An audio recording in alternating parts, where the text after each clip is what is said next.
Hey everybody, what's going on? Welcome to my second video for today. I'm feeling a little bit more back to normal. My voice doesn't sound quite as gravelly and nasally. Still not 100% back to normal, but we're making it. I can't expect myself to get back to 100% right away. So today's topic, without further ado, deals mostly with, and I got my notes here off to the side, so you'll see me glancing at those. But essentially today's topic is the benefits that I've seen in my own life, in my friends' life, have heard about testimonials from people who have reduced their masturbation, who have reduced their porn intake, and the benefits that it's had on their life as a whole. So I'm excited to list some of these benefits today. There's a lot online, on YouTube, just all over, about these purported benefits of masturbation. Some videos make it sound as though you're going to get these superhuman gifts off of reducing masturbation or completely eliminating it, cutting out porn, some of which I agree with and some of which I don't. I don't think that we should necessarily have to, as men or women, just as people, I don't think we should have to completely cut out masturbation. I am a big advocate personally for reducing or eliminating pornography. There's a myriad of reasons for that. I'm not going to dive into those reasons as much. Part of the reason for that is because there's such a saturation in the YouTube marketplace, in the online marketplace as well, just on the internet, with benefits of reducing porn. So I'm going to talk more about the blanket of reducing masturbation, which includes reducing porn, but taking more of a eagle's eye view on just the whole matter. So the first point I want to touch on is that reducing masturbation reduces social anxiety.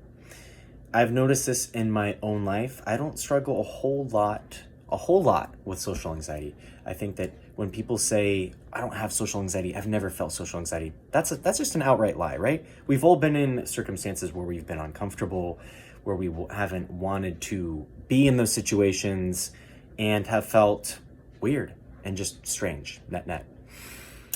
So about reducing masturbation and the effects that it can have on reducing social anxiety, if any of you have ever went an extended period of time, what does extended period of time mean for like not masturbating?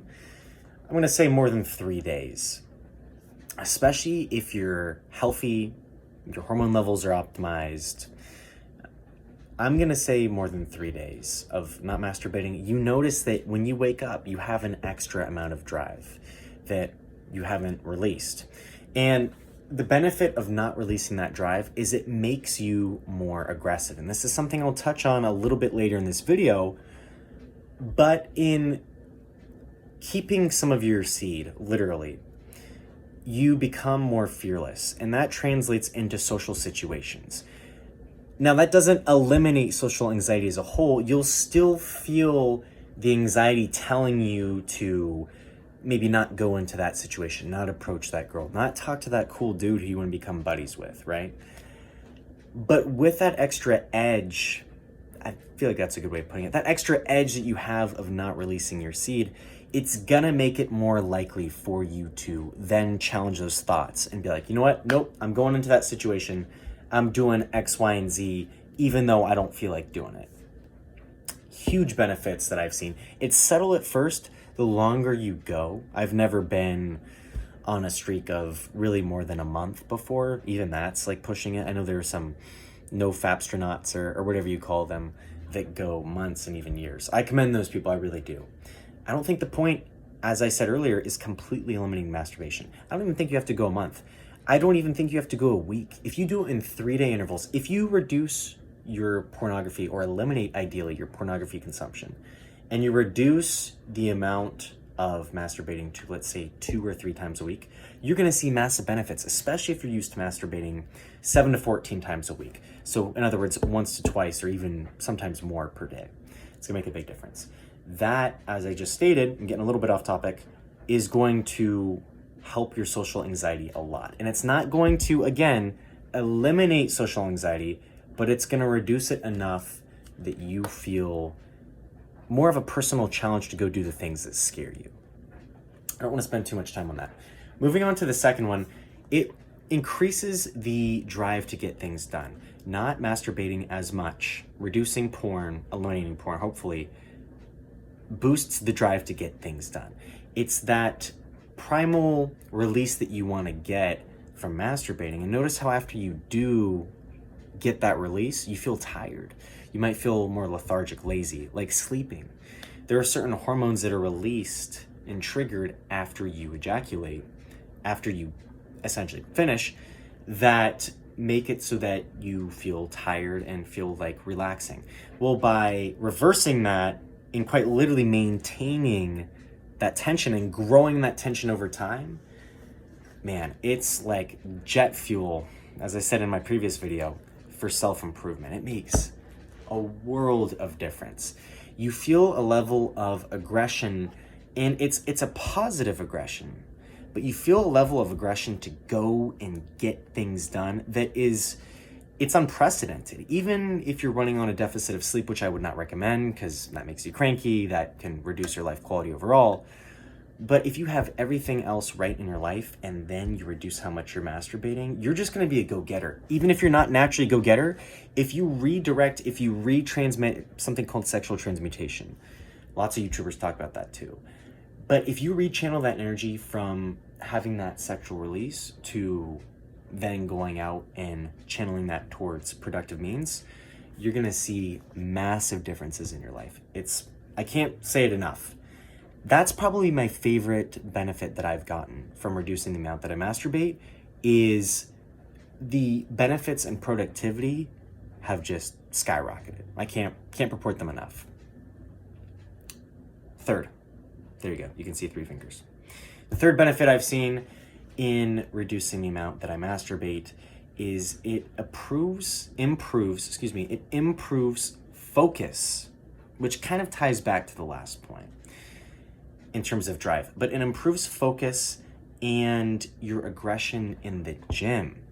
So if you're out there, you're trying to make all kinds of gains, it doesn't even have to be with muscle. It can be with athletics. It can be with soccer, tennis, whatever. It's gonna improve your work ethic and your desire to get off the couch, to stop playing video games, and to go out and work on your craft, which is ultimately what we want. By having that positive aggression, note how I say positive and not negative. You're not going out, you're not cussing out people. Hopefully, if so, don't do that. Don't be a jerk. You're not going out, you're not cussing people out. You're going out and you're focused and you're getting things done. You're practicing for sports. You're practicing for a competition of some sort. You're working on yourself in the gym. You're eating cleaner, XYZ. Promise anything athletics related, regardless of how much athletic involvement is related in it. It doesn't even have to be competitive. If you're going out and wanting to go for a walk, if you retain your seed, if you don't splurge your seed as much, you're going to be much more likely to get your booty off the couch and go and get that done. Huge. The fourth benefit that I have seen personally with my own anecdotes and also from my friends, from research of myself, another benefit of reducing masturbation is it improves, I'm going to say positive aggression again. I know I keep saying it. It improves positive aggression around women. It essentially makes you more masculine around women. An example that I can think of, when I've been masturbating less around women, it makes you more assertive. It makes you share what's on your mind more. I struggle with people pleaser tendencies. I know not everybody does, and some people are the opposite. They need to become nicer. I have needed to become more assertive in my day-to-day life.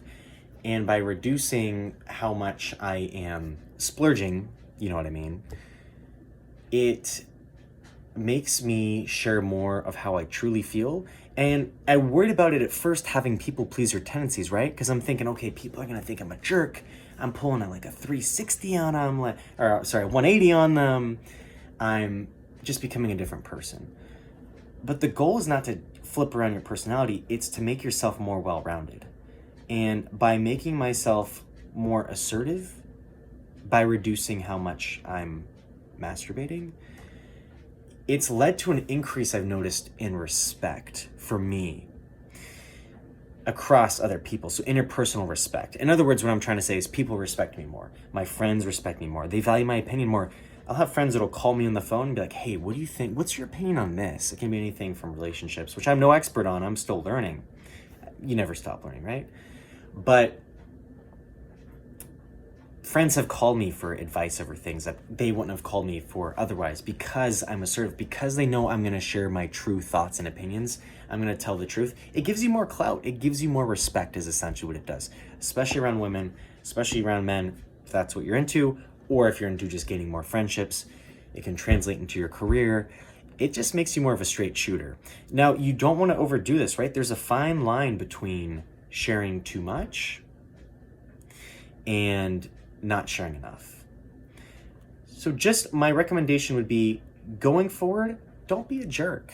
Share how you truly feel, but put yourself in the shoes of receiving information shared by other people. What I mean by that is, picture yourself being talked to by yourself. In other words, you wouldn't want someone to be a jerk to you. You'd want them to share their true feelings, but not just lay it down on you and be a complete turd about it, right?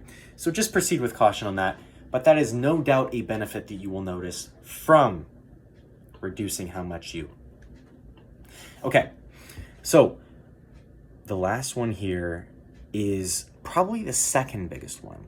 Notice how my first biggest benefit, my favorite benefit of this is the improved go-getterness, if that's not a word. But the second one is the improvement in overall life outlook, on optimism. The glass is more half full, for sure. It's fuller than emptier if you practice reducing how much you splurge. I don't know the exact scientific, you could, and I listened to Andrew Huberman. He is a scientist at the Stanford School of Medicine. He has some super cool videos I'd recommend you go watch. I don't know the actual science behind it. I don't have my own lab. I don't know if it has to do with when you reduce how much you splurge, you increase your testosterone.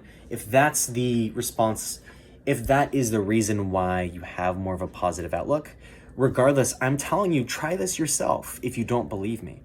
Try this yourself. You'll notice that, give it a few days, maybe even give it a few weeks of reducing. Not cutting out, but reducing. And you'll notice that this extra oomph that you have in life, this extra drive and grit and enthusiasm you have for your life will also cause you to look at life through the lens of the glass being more half full. Who does not love that? That's huge. That's a massive benefit. I'm feeling more jacked up today for a couple reasons. It's sunny outside. I'm hanging out with family. I'm enjoying my life. But also, I'm reducing how much, and I'm continuing to challenge myself on reducing how much I'm releasing. And so I have more energy, even though I didn't get a ton of sleep last night. It's not a replacement for sleep, by the way. Always make sure you're working on your lifestyle from a well-rounded perspective. But I have no doubt that that's part of the reason why I'm feeling more upbeat and optimistic today. I got things I got to do. I know that I had to film this video, but I just went and did it because I have extra drive to go and do so. And in doing so, yes, it's work, but I'm loving doing it. So those are some of the main benefits that I've seen in terms of reducing how much I'm splurging. Again, I've said it a couple times. I just want to stress the emphasis. Guys, you don't have to go from hero back down to zero. In other words, you don't have to go back from having a problem of doing it too much, which I'll let you define that for yourself, to not doing it at all. You can still do it. Again, try to reduce pornography to a very small level or none at all. And also try to cut back, ideally cut it in half. If you're, splurging 7 to 14 times a week, try to do it 3 to 5 times a week or 3 to 7 times a week. And I promise you will see great benefits in your life. Thank you again for watching my video. Really excited to be making more of these. Please comment down below if you have any suggestions on topics, on ways I can do better, make these videos look more professional, etc., etc. I'm open to any kind of feedback. Thanks, guys. Talk to you soon. Peace.